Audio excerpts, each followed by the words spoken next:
Hey guys, it's Shannon. I am the owner of Outsider Art Shop, and I'm here to teach you guys a little bit about soft soldering, which is a stained glass technique but specific to making jewelry. My brand, I create jewelry out of glass, where I enclose butterflies and plants inside of it. So here's an example. And this one I've use gold leaf over it. So typically they're all gonna come out silver, and you can apply gold if you want to, but that's a whole nother step in a video I'm gonna do. This is an example I wanted to show you because it's actually just using crystals, which you can create a sort of faux silversmith kind of look to your jewelry using this method, which is really cool.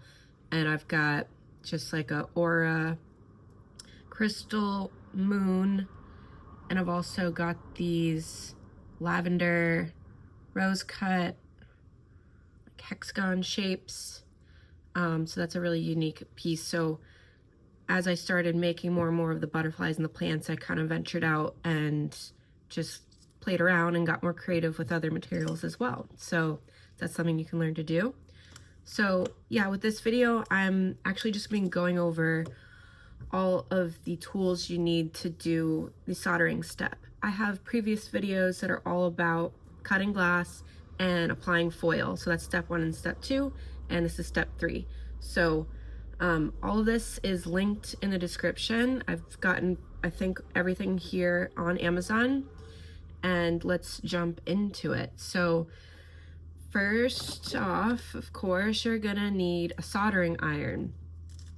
I started off trying this out, like when I very first started, with like an old soldering iron I had lying around from like a really long time ago when I was messing with some kind of project, and it's a very cheap, like $10 thing I bought at Home Depot. And I found that that was not sufficient for what I'm doing, and I just need something that had a higher heat. So this one, after doing some research, was what a lot of soft solder artists use. And here's like the little model number.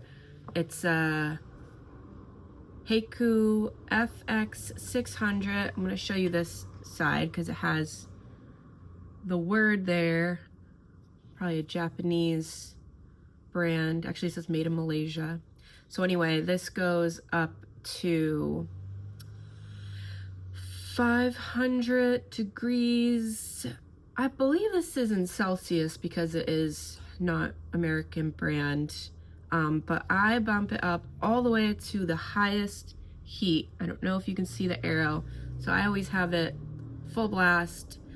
And you know, when you're working with stained glass, there's 2 types of solder you can use, and it's a known fact that when you're using a lead-free solder, which I'm going to tell you all about, you need a higher heat to make it flow and melt better. So that's why getting this type of soldering iron is important instead of just a cheapo one, which might work for regular stained glass lead solder doing the cheapo one, but you're gonna need this one. So I think I paid like $40 for this, and then I ended up getting this separately for maybe 10 or 15 bucks. So this is just the holder that it goes into. Honestly, don't love this. It's very springy. Not the best design for me personally, but it works. You just, you know, be careful you don't drop it. So yeah, that's the 2 things that go together for the soldering iron. And yeah, we'll just go right into the solder. I have a lot in this video to show you. There's a lot of components that go with the soldering step. So again, when I very first started out, was using a really basic lead-free solder that I had that came with my old soldering iron. I believe it was, you know, something they give you for like putting together electrical things. And I thought, okay, well, it says lead-free, so let's use this. Let's just try it. Well, I found that it was complete crap. It was always coming out like really chunky. I could not get it to smooth even when I bought the soldering iron. So I ditched that stuff. I did my research and I found this is what you want. It is called Silver Gleam. And this one, and then there is one other. I've never used it, but I think there is like another good one. So anyway, if you want to go with this, the other one is more expensive too. So this is the cheaper option of the two that I think are 100% good to go for this type of project. So get yourself some Silver Gleam. It says right here, lead free, and it's made of tin and sterling silver. So, you know, that's great. It's great for jewelry. So get yourself some of that. And then in order to make this solder stick to your glass, you're using copper foil. So I don't have that here because I keep that in my step 2 kind of bin. I keep everything separated in little categories. So as I work, I just pull out the bin for what I'm doing that day. So the copper foil is already applied to the glass, and what we do is apply flux, and then solder the Silver Gleam to the flux. So nothing's gonna work if you don't use flux, and there's a lot of different kinds. So I had tried out a liquid first, just thinking, you know, simple, cheap liquid flux. Let's try that. I ended up returning it and I got this paste instead, and I like how it applies. Here we go. So that's the brand Noco Road. I'm gonna open it and show you. It's very jelly, pasty, not liquid. And I just take an old brush. It was actually a makeup brush I had lying around unused, and turn that into my paste brush. So you don't need anything specific. I thought the bristles, they were very like soft. And if you use a makeup brush, maybe you'll understand. I just thought they weren't coarse at all. So it's just like a very nice and smooth application. And I just keep this like wrapped up in a little paper towel. So I use that and applying to the copper foil. And then it kind of melts because then it gets heated up super hot from the solder, and it basically turns into liquid. But when it's in the paste, you can really see where you're putting it. So that's why I like it. So yeah, in the next video, I'm doing a whole process video where I've filmed me working with all this, and I'll dub the sound over explaining everything. So if you need to see all this in action, check out the next video. So a lot more items to go over. I'm gonna start now with just safety equipment to get you set up. So I bought these from Home Depot. You can find them on Amazon. They're like grilling gloves. So I usually have these on and off during the whole process. They're very chunky, so they can be a little difficult to pick things up and all that. But if I'm trying to just like hold something and go around the edge, they're perfect. So yeah, you're working with some really hot materials. You're gonna want to protect yourself. I always keep these around, but that's not quite enough for this step. And then going with the safety equipment, I also wear a respirator, and there's kind of 2 options you could go here.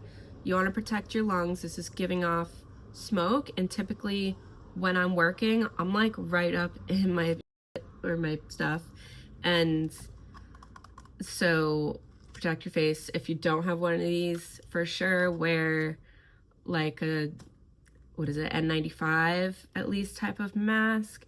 And if you don't want to go this route, I also bought myself a fume extractor.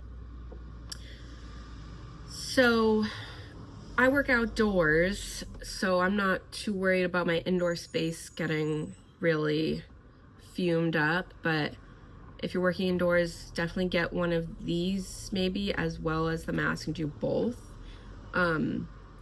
I bought this. I also am doing wax carving jewelry right now, lost wax carving casting, and melting wax gives off a bit of fumes as well. So yeah, definitely keep in mind keeping yourself safe when you're doing art projects. And then I wear these. I actually have a different pair of safety glasses that I use that are more like covering all the way to my skin. So I can't be for sure if this affects your eyes at all, but you might as well wear some clear safety glasses. And then that's about it for safety. In addition to these, I went ahead and bought myself some third arms, some jewelry. I think it's called a third hand, jeweler's third hand. And it's a tweezer. So, and it's very weighted. This is super heavy. I love all the swiveling you're able to do. You can get your piece held exactly however you want it. And I got it in a pack of 2. I usually just use this one, but I'm sure one day 2 is gonna come in handy. So yeah, you can just like place your piece. And I know silversmiths use these a lot too for the torch and solder type of method of making jewelry. So that is why they're called jewelers. So you can find these linked. I for sure use them. It wasn't the first thing that I bought, so you can always buy just like a few of these basic things first to get started and see how you like it and what you might end up needing next to really get serious about it. So this could be like held off for a round 2 purchase. But everything else so far necessary. So here's another one that's necessary. This, it looks like a little pot of gold. It's kind of cute. So I use this to clean the tip of the soldering iron. It is like a brass wool, kind of like steel wool. And as I go, I'm always just dipping the tip in here, and then all the little extra little flakes of solder end up in the end, in the bottom. So you can clean it up every once in a while. Very necessary thing to have. Otherwise, if your tip gets too coated in solder and you're not cleaning it, then it's not going to stick as you go, and yeah, it's going to be very frustrating as you work towards the end of your project and you're like, why can't I get this solder on my soldering iron? Because you got to clean it off. And then with that, this is called tip tinner. So this was another product I didn't have right away. I ended up getting it later because my tip was getting dirty, and cleaning it with that pot of gold wasn't always enough. So I had to do a lot of research, and I figured out that this was gonna save me. So you can see it on my soldering iron right now. So you dip your tip into this little tin. It's pretty cheap and it's gonna last me forever. You just dip it in, like pretty much I do it at the beginning of every start of the project, and then I don't need to use it again until I fire it up another day. So you're just coating the tip of it, so that way you're keeping the actual iron from oxidizing, I believe would be the word, with all the heat and product going on the soldering iron. It can eat away at it, so it's like a layer of protection. And it's just tin, it's made out of tin, so it's basically like the same material that the solder is, so it's just adding that layer there for protection. Okay, so what do I have next? Now, before I figured out this little tip tinner tip, I did oxidize one of my tips, and so everything was gunked up and stuck to it, and I had to go and buy this equipment. I will link it because I actually forget exactly what it's called, but the brand that's stamped on here is extremely hard to read, and it says Weller. It is, you know, a soldering iron. It's like a cement-ish kind of block feeling thing. And I've just scraped my tip of it to get anything off when I needed to, when it started to oxidize. So if you guys end up having that problem, instead of like throwing out your tip, you know, thinking that your soldering iron is ruined, you can fix it with this.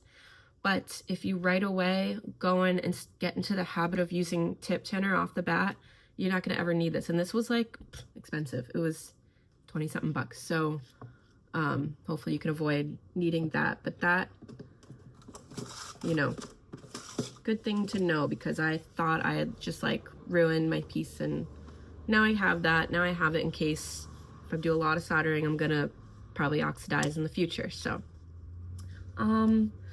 okay, so aside from that, I have tinned copper wire. You may or may not find that you need this. For what I do, I found this super helpful. So let's see here again. In order to create bales or any way that I want to attach my chains, I need some type of, right there, some type of piece of wire. And you could make it with copper wire if you have it, and then add your solder to it as if it was copper foil, because that works.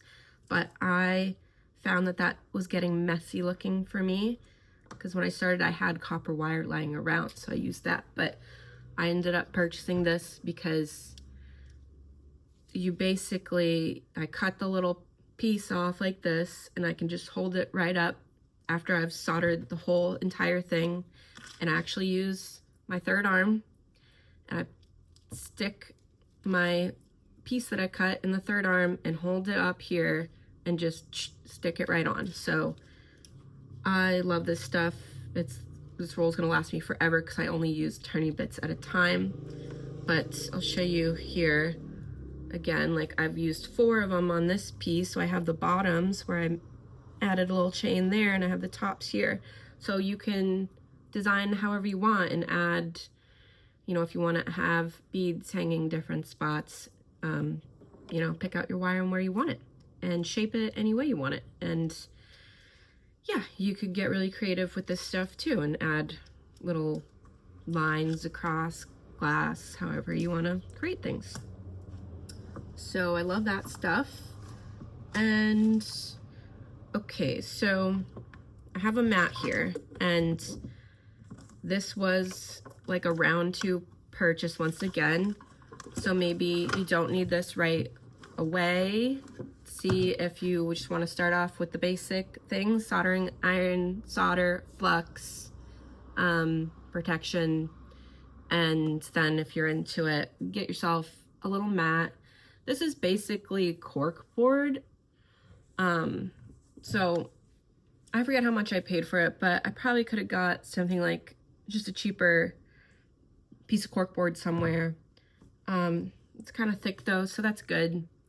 And I was using like a little folding table out on my porch to solder on, and it was plastic, so that's no good because you're dealing with hot stuff, and sometimes the solder like drips onto the table and it's getting dinged up, and there's probably plastic getting mixed in. So yeah, I didn't want to do that anymore.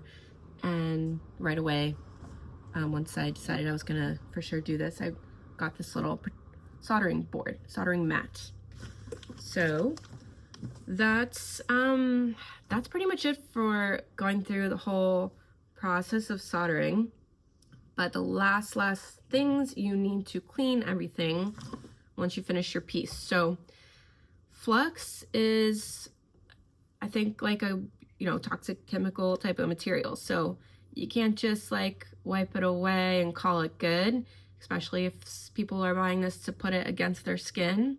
So you got to get a specific type of cleaner, which is flux remover. So I bought this brand CJ's. It is definitely like one of the big ones people buy during stained glass. I did buy it on Amazon, but it was a little hard to find. Or I think it was just like a seller that I had to pay shipping for and all that. So you can buy it from stained glass websites as well if you don't want to get it on Amazon. So same kind of price. And this little bottle that is 8 ounces was like $16 at least plus shipping. So it's not like the cheapest cleaner, but it's what you definitely need. So as I've finished all my pieces, I go to my sink and I use a microfiber towel and I just run some CJs over everything. And then the last step, then you have to remove this as well. So then I use a Dawn dish soap and just mix that with water, and that removes all of this because it is like leaves like a bit of a oily, kind of thick, viscous feeling to it. So you got to remove this as well. It's a 2-step cleaning process. And I know I've seen a lot of videos of people doing stained glass where they do the Dawn dish soap step like multiple times. So you gotta make sure everything's getting cleaned real good. So yeah, and with my work, because I have 2 pieces of glass together with a butterfly inside, there is always a chance that this step of the process, you're gonna get water seeped into it and moisture leaking in it. And that happens sometimes, to be honest.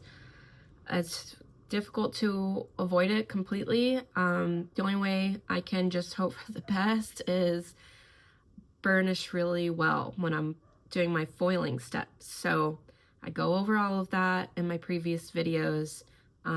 Yeah, you may find that happens, and after all the hard work you've done, you got water seeping in, and it's kind of terrible. But 9 out of 10 times it doesn't happen for me. So you just got to make sure you do everything really diligently and take your time. And so yeah, okay, I have one last thing that's super, super unnecessary, unless you start getting into more things like this. I had this idea in mind, and I was like, how am I gonna get all of these pieces to kind of stay where I want them as I'm soldering them? I couldn't really just like hold tweezers up against each one. I just thought that was gonna be a bit of a nightmare. So I found what's called reusable heat sink putty. And this is just like a little clay type of material that, as long as you put it away and store it, you can reuse it over again. It'll stay soft. Keep your lid nice and tight. So I just take a chunk of this and put it down on the mat, and then lay my pieces out how I want it, and it holds everything, and it can take the heat of the soldering iron and everything without releasing toxic fumes. So that is super important. I mean, you could go ahead and use like a whatever clay and putty, and that would not be a good idea, because this one's specifically made to take the heat and not hurt you in the process. So this stuff's really cool. I'm glad I have it. Hopefully I'll use it a lot more. And that is all that I have. I'm just seeing right now on my table. One last thing, just keep pliers around. So I have wire cutters, I have these loop makers, and then just an extra set in case. So I'm using the loop makers when I'm cutting my bales with the tinned copper wire. So just keep those around on your desk or in your little kit for your soldering kit, wherever you may need them. So that's all, guys. Check out the next video. We'll go really in depth. You'll see all this being used. So hopefully, if you're confused about anything here, that can clear it up. But let me know if you have questions in the comments. Happy to answer them. And see you guys in the next video. Please like and subscribe if you like what you're seeing. I got lots more DIY and craft videos and jewelry making for you. Okay, have a great day. Bye.